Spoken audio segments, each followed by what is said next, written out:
is Charles Sidman. He's MBA, PhD, managing partner at ECS Capital Partners. Again, Charles, managing partner of ECS Capital Partners, an innovative early stage venture fund based in Belle Harbor, Maine, USA, but operating globally. He's founding member of the American Angel Capital Association, a past president of the Crowdfunding Professional Association, and a frequent advocate for contributor and speaker on financial, entrepreneurship, policy, and ethical issues in Washington, D.C. and beyond. So without further ado, Charles, I'm going to hand it over to you to turn on, screen share your presentation and to take it away. Okay, here we come.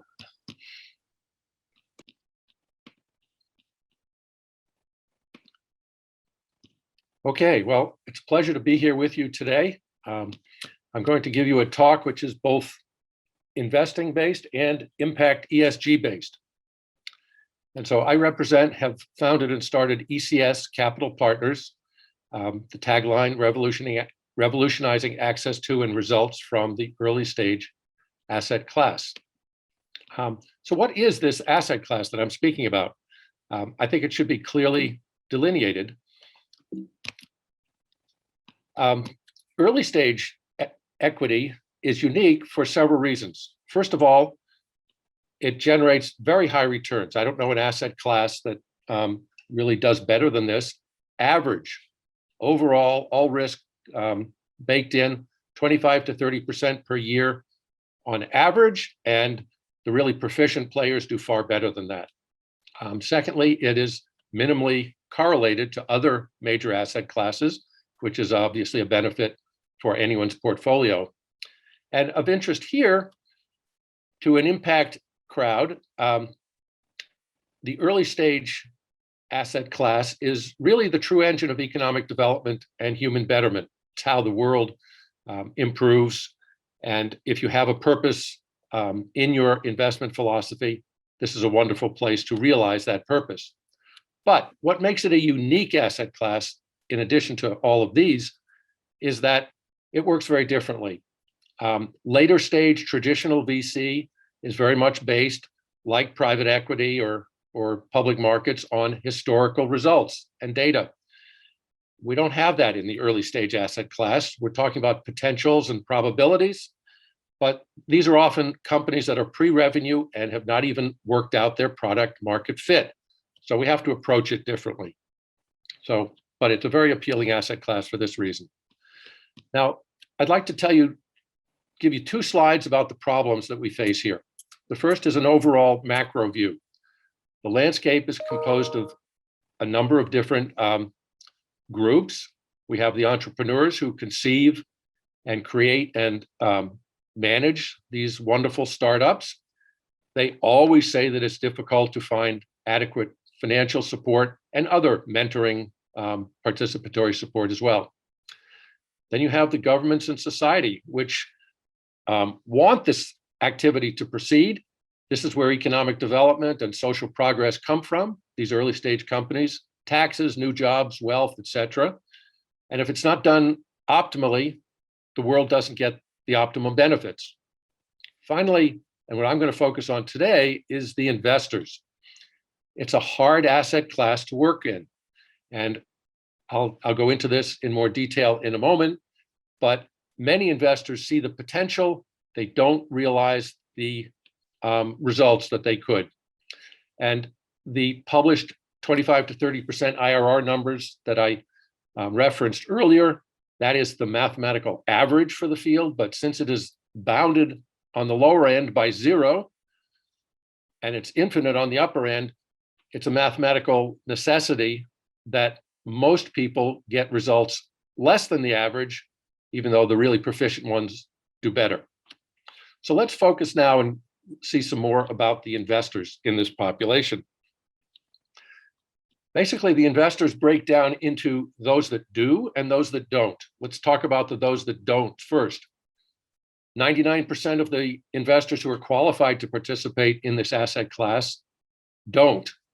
They haven't heard of it. They don't want to devote the energy and effort required. Or they've tried and failed and been discouraged, and so they left.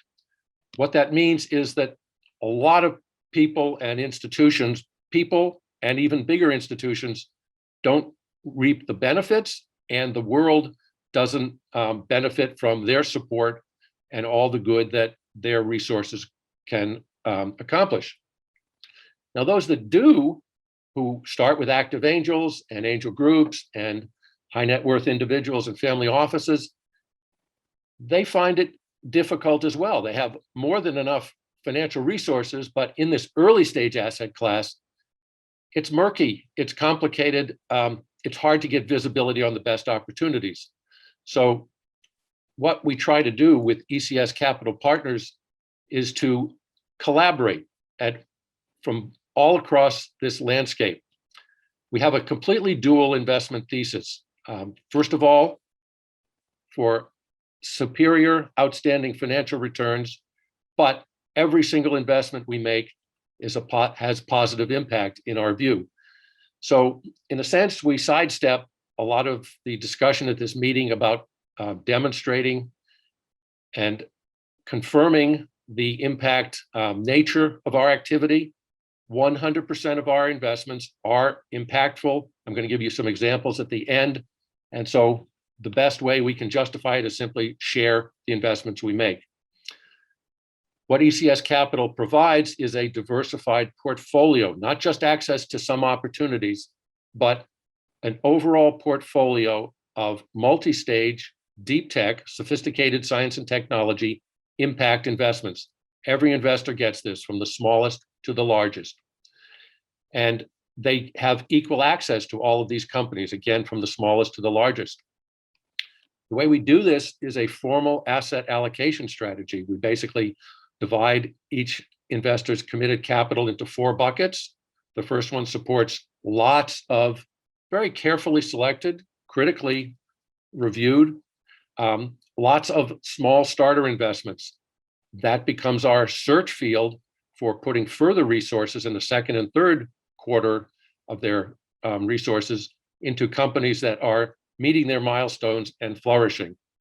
And what this means is that we provide the closest that one can come in this field to an intelligent index or composite for this very attractive asset class. And we do this through integration and partnering broadly across this ecosystem. We network like crazy, we're very vigorously active, and we recognize our own limitations. So we have an active sense of humility, which is part of the genesis of the multi-stage investment approach. Now, how does this make us different from the traditional VCs? There are partners, but we are definitely different from them. First of all, our investors have a number of mechanisms to individualize their accounts with us. Every investor's holdings rapidly differentiate from other investors' holdings. They have equal access, but they make individual decisions. We guarantee them an overall portfolio. Our return waterfall is very investor-friendly. We are an evergreen fund, so we can accept additional investments and we can release returns on a non-synchronized basis. We invest in target companies that are young, early-stage companies, but those include private as well as public companies. If a company is at a lower valuation and it doesn't yet have revenue and still working on product market fit, it matters not a whit to us whether it is still private or public, and we've had wonderful success in both. We have the experience and resources to do this well. We're organized for general solicitation, which is different from many of our colleagues. And so now I'd like to touch on the secret sauces that allow us to do this. The deal flow diversity is unmatched. I'm going to illustrate this in more detail later. And we're very active with a variety of deal channels. We collaborate like crazy. I'm going to get back to this in a moment. I come from a technical background, and so I resonate and interact well with these technology-based companies. We have this multi-stage approach and process. We guarantee a diversified portfolio for everyone. And we're not just focused on a few infrequent home runs or unicorns. We get those, but our approach generates many more base hits as well. And so we don't lose 8 out of 10, we lose 2 out of 10. And our commitment is absolutely to returns, but to returns that are impactful as well. So any investor with us can sleep well, knowing that their funds are doing good and doing well simultaneously without question. I want to emphasize our partnering. I view this as synergizing and synthesizing and integrating. The angel groups of the world are the first line of discovery for young companies. And they not only provide first outside capital, they nurture and mentor and support. They invest in about 1% of the new companies that are generated each year. So they're very selective. I work with this community and invest in a 1% of their 1%. So invest in the best of the best. What the organized groups get from us is further financial support and further partnership down the road. On the other end, we have family offices and high net worth individuals and VCs. Certainly, these groups have lots of money. I'm in this category as well, but they often don't have the resources and connections that I think we can provide for superior, highly selective deal flow. And so what we provide to these crowds is visibility into the left side of this slide.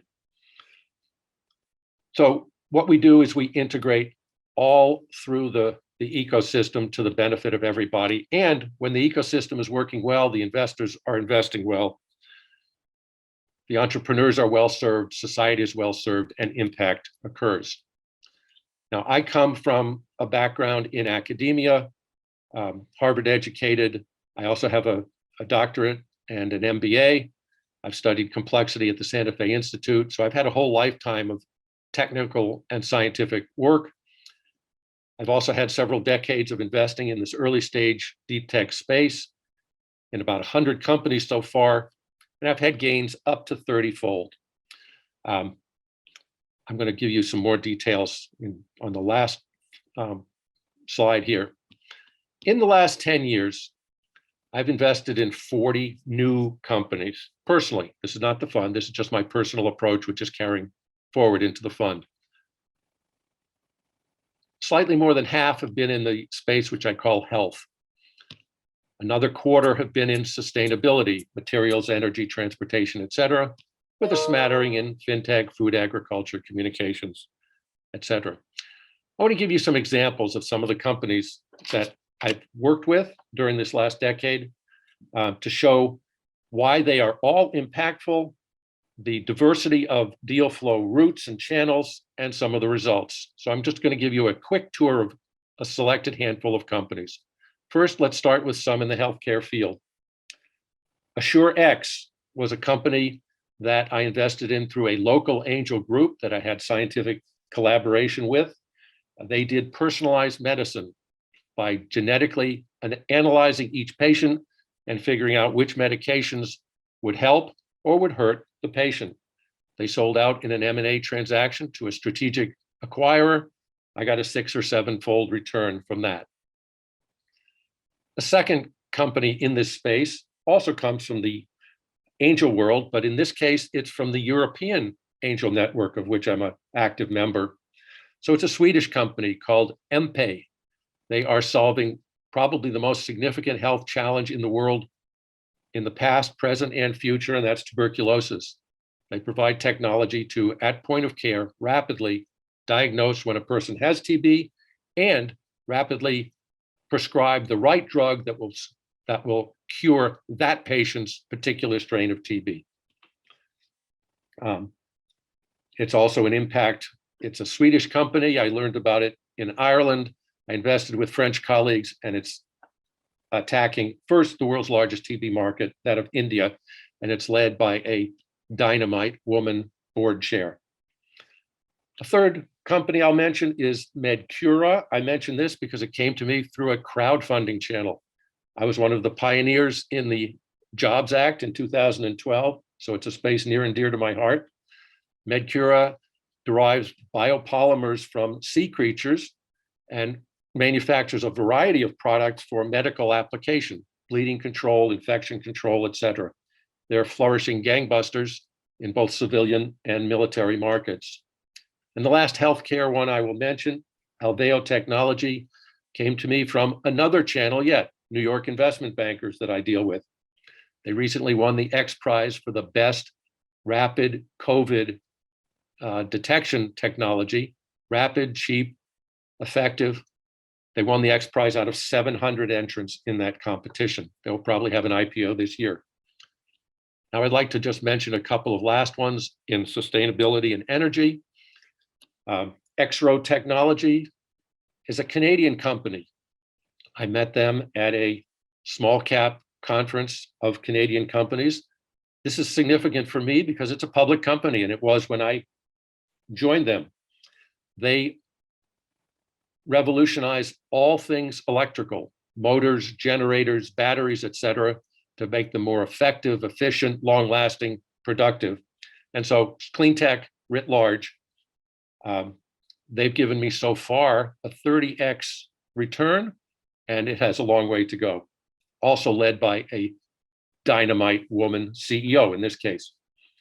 Lastly, I'll mention Nextion Technologies, where I met at a technical closed door, high security, scientific and technical meeting. It's in the aerospace business, and using sophisticated physics and electronics, they are revolutionizing aerospace safety, navigation, control, et cetera. Pretty soon, every airplane that any of us fly on will be guided by Nextion technology rather than the World War II era radar. So that's what I'm going to tell you. What I will summarize with is we have superior, unmatched deal flow, the best of the best. We have the resources to support them and participate in them through multiple rounds. We have the experience to do this effectively. So I will stop here. I'll stop showing my screen and take any questions. Charles, no further questions as of now. We do have about 2 minutes, or if there's any wrap up, or if can you look towards the future? What kind of deals flow are you seeing now? Is it more competitive now? People are moving downstream, so to speak, as more VCs are raising larger sums of money for early stage investing. Can you just comment on just the maybe competition for deals now, and what areas you see are for the future? Right. Well, as I said, we work in the earliest stage. That's one of our, it's a choice, and it's where we can really be effective and add value. There are some smaller VCs working downstream, but most VCs are getting bigger and bigger. They're not really competitors. They're partners for when our firms succeed and need greater rounds. They simply can't handle it. In the US, for example, 5,000 or so startups get funded by angels each year, and that's 1% of the companies that actually form. So it's highly selective. Of those 5,000, I invest in a further selected 1%. The big VCs simply don't have the resources and the visibility to work in this space. They have to deal with the graduates that come from activities like mine. No, thank you for that. We just have about 40, 30 seconds left. Any final thoughts on just where early stage, deep tech, and where we go from here? Well, it's the best of times. I mean, the two technologies that I find most powerful are the biological technologies. I spent my life in biomedical research and genetic technology. We can do unimaginable things now, and we're applying that in many health tech areas, from personalized medicine to regenerative medicine. It's just there is no end to that. And secondly is the digital technology. Again, I was there at the beginning of small computers. I did artificial intelligence many, many years before the term was popular. We did timeshare computing, which is now called the internet. So genetic and biomedical technologies and digital technologies, I think, are the real keys for the future, technically speaking.